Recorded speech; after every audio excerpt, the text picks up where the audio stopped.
আসসালামু আলাইকুম। আমি আসলে ড্রেসডেনে এসেছিলাম। তো ড্রেসডেন থেকে চেক রিপাবলিক যে দেশটা সেটা মোটামুটি 1 ঘন্টার রাস্তা। এবং মোটামুটি প্রাগ খুব বিখ্যাত ট্যুরিস্ট এরিয়ার জন্য, এবং মোটামুটি অনেক মানুষ জানে না যে চেক রিপাবলিক হলো দেশ, প্রাগ হলো তার ক্যাপিটাল। অনেকে মনে করে প্রাগই একটা দেশ। তো ওই প্রাগে আসলে আমি একদিনের একটা ট্যুরে যাওয়ার চিন্তা করতেছি। তো এখন 12টা বেজে গেছে দুপুর। এই দুপুর 12টা বাজার পরেও আসলে আমি প্রাগে পৌঁছতে পারিনি। সকাল থেকে আসলে বিভিন্নভাবে আমার মোটামুটি অলমোস্ট 6-7 ঘন্টা মিস ইউজ হয়েছে। সকালে ঘুম থেকে দেরি করে উঠছি, কারণ গতকালকে ড্রেসডেনে ছিলাম, মোটামুটি একটু ঘোরাঘুরি করছি। যদিও আসলে ড্রেসডেনের বড় কিছুই দেখতে পাইনি, শুধু খালি সিটিটা দেখতে পেরেছি। সো আমি মাঝখানে কিছু বোকামি হয়েছে। সো একটা প্ল্যান করা হয়নি, সেই জন্য আসলে বোকামিটা হয়েছে। সো আমি এখন প্রাগ যাচ্ছি, মানে আলটিমেটলি প্রাগ যেতে পারবো কিনা আমি জানি না, কিন্তু প্রাগ যাওয়ার অ্যাটেম্প নিচ্ছি আর কি। দেখা যাক। তো অলরেডি আমার প্রাগে একটা হোস্টেল বুকিং করা আছে। তো আমি যদি ইন কেস না যেতে পারি তাহলে আমার টাকাটা নষ্ট হয়ে যাবে। সো আজকে যে প্রাগে থাকবো, মোটামুটি আজকে সারা সময়টা আসলে প্রাগে ঘুরবো, কালকে সকালে আবার জার্মানিতে চলে আসবো। সো এই প্ল্যানটা এখন পর্যন্ত।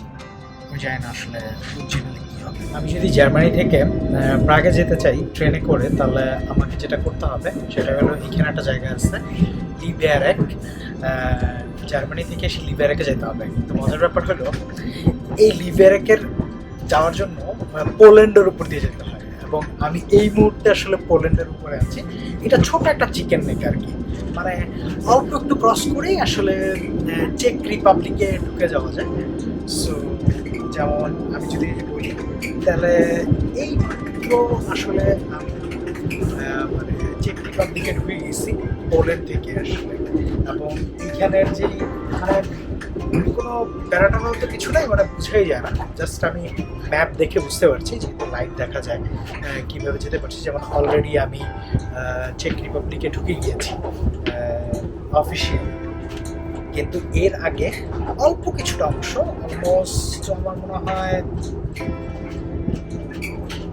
7-8 কিলোমিটার মোটামুটি পোল্যান্ডের ক্রস করে চলে গিয়েছি। যাই হোক, আমি এখন পোল্যান্ডে আছি, চেক রিপাবলিকে আছি।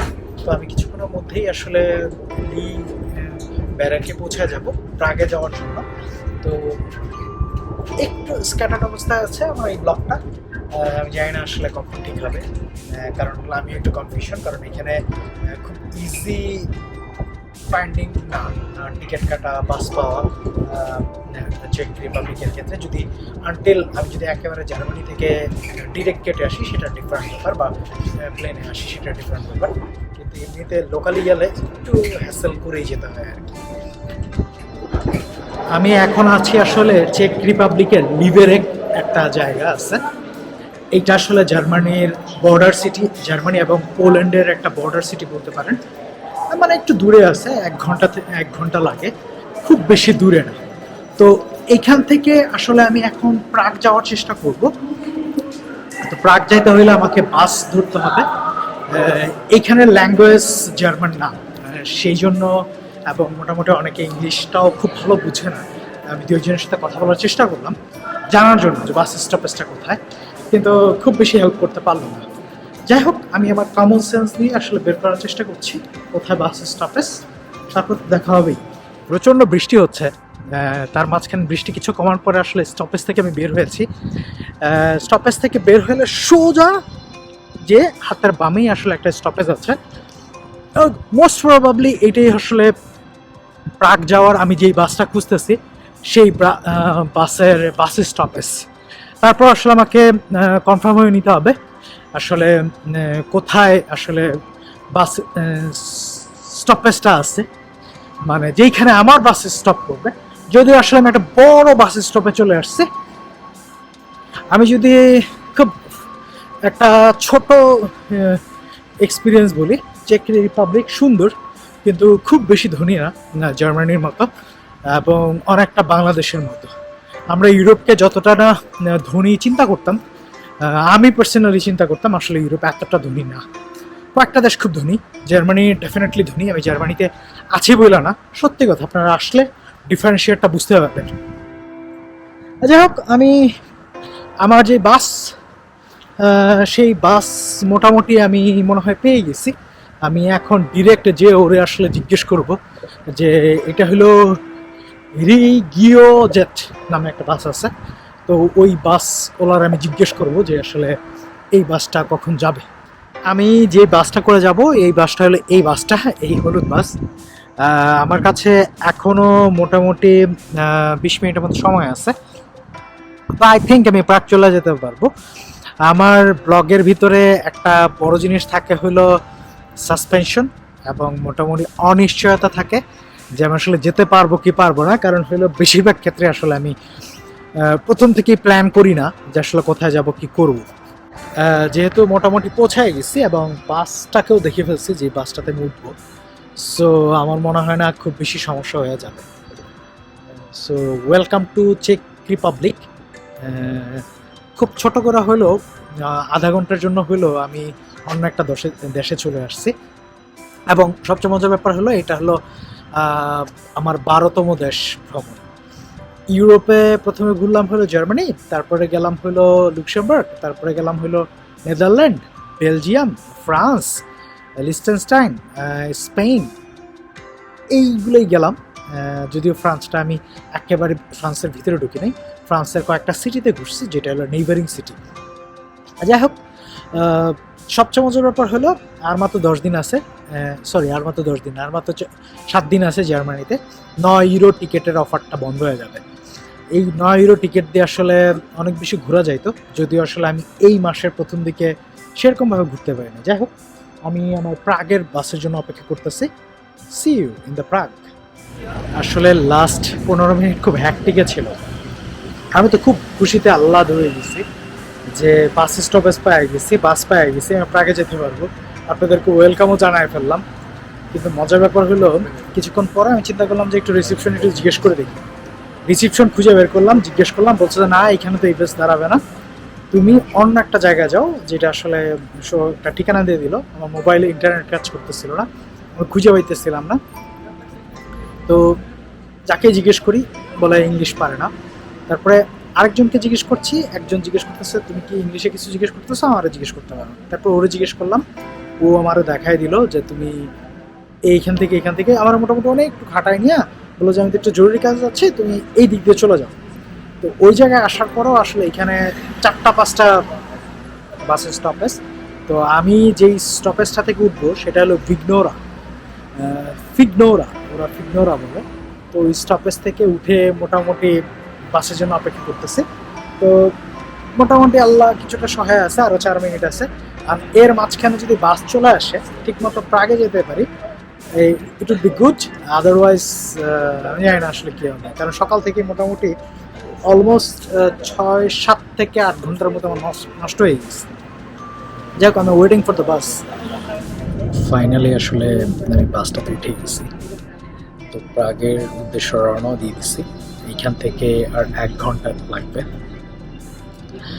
যারা আসলে জার্মানি থাকেন তাদের জন্য আসলে বেস্ট একটা অপশন। আপনি যদি ড্রেসডেনে চলে আসেন, ড্রেসডেন থেকে দেখলেন, মজাও লাগলো, ভালো লাগলো। ড্রেসডেন থেকে সিতাও নামে একটা জায়গা আছে, ওইখান থেকে লিভের একটা প্লেস আছে যেটা আসলে চেক রিপাবলিকের ভিতরে পড়ে। তো ওইখানে এসে ইচ্ছা করলে আপনি এখান থেকে প্রাগ ডিরেক্ট একটা বাস পেয়ে যাবেন। ট্রেন হয়তো পাবেন না, কিন্তু বাস পেয়ে যাবেন। ট্রেন হলে আমার জন্য খুব বেশি বেটার হতো। আমার কাছে ট্রেন জার্নিটা খুব বেশি ফ্লেক্সিবল মনে হয়, মানে খুব ইজি ডিরেকশনে যায়। আর জার্মানিতে আমি ট্রেনের গুড কানেকশনের কারণে মোটামুটি একটু ইউজ টু হয়ে গেছি ট্রেনের কারণে। সেই জন্য যে জায়গায় ট্রেন পাই আমি সেই আনন্দটা লুফে নিতে চাই। যাই হোক, আমি এখন বাসের মধ্যে আছি। অল্প কিছুক্ষণের মধ্যেই আসলে আমি প্রাগে পৌঁছে যাব। তো প্রাগে পৌঁছে সবার প্রথম আমাকে হোটেলে চেক ইন করতে হবে, তারপরে আমাকে প্রাগ ঘুরতে হবে। তো প্রাগে আমার মনে হয় না 2-1 দিনের বেশি দিন থাকবো আর কি। Let's see what will happen.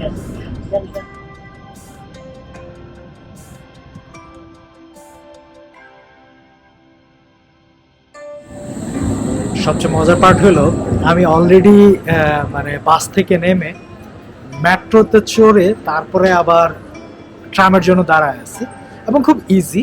এবং সবচেয়ে মজার ব্যাপার হলো যদি কেউ প্রাগে ঘুরতে আসেন ডেফিনেটলি আপনারা একটা ডে টিকিট কেটে নেবেন। এইটা আসলে অনেক বেশি হেল্প করবে।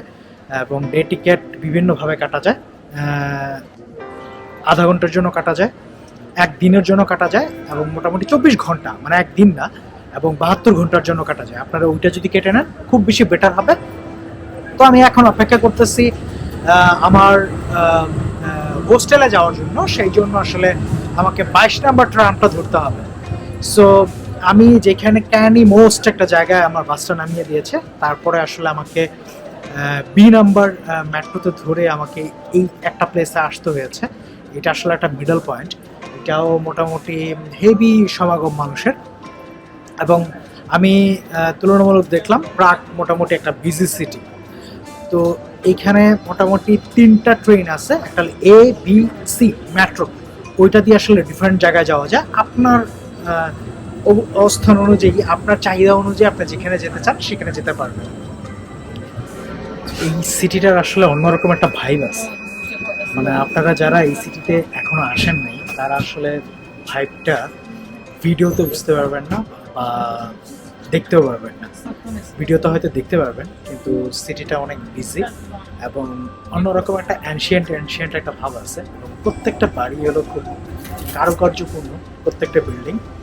এবং মানুষের ভিতরে যে হিউজ একটা ডিফারেন্স, এখান থেকে জার্মানি বা পোল্যান্ড খুব বেশি দূরে না, কিন্তু মানুষের আচার ব্যবহার সব কিছুতেই মোটামুটি হেভি একটা ডিফারেন্স আছে। তো আমি সব মানুষকে খুব বেশি এমফাসাইজ করি ট্রাভেল করার জন্য। এই ধরনের ডিফারেন্সিয়েট আসলে আমি হয়তো অনেক কিছু শিখতে পারবেন না, কিন্তু অনেক গুণী মানুষ অনেক কিছু শিখতে পারবে। তারপর আমি এইটুকু বলবো যে মোটামুটি ট্রাভেল আমাকে কনফিডেন্স যোগায়, মোটামুটি বেঁচে থাকার একটা মোটামুটি ভালো স্পৃহা দেয়, এবং সৌন্দর্য উপভোগ করার জন্য এবং খারাপ কাজ থেকে দূরে থাকার জন্য মোটামুটি একটা ভালো টনিক হিসেবে কাজ করে। তো আমি অল্প কিছুক্ষণের মধ্যেই আসলে আমার হোস্টেলে পৌঁছে যাব। আর একটা স্টপেজ আছে, তো এটা আসলে স্ট্রাসেবান, মানে রাস্তার উপরে ট্রেন লাইনের মতো একটা ইয়ে আছে। ইউরোপে খুব ভালো চলে, আমাদের বাংলাদেশে এখন এটা হয়নি, এবং বাংলাদেশে এটা করা খুব প্রয়োজন। ওই ধরনের একটা স্ট্রাসেবানে করে আসলে আমি যাচ্ছি। আমি মাঝে মাঝে এক্সপ্লেন করার জন্য কিছু কিছু জিনিস ওয়ার্ড ইউজ করে, দ্যাট মিনস এটা না শো অফ করার জন্য, আমি আসলে বোঝানোর জন্য ব্যবহার করি কিছু কিছু ওয়ার্ড।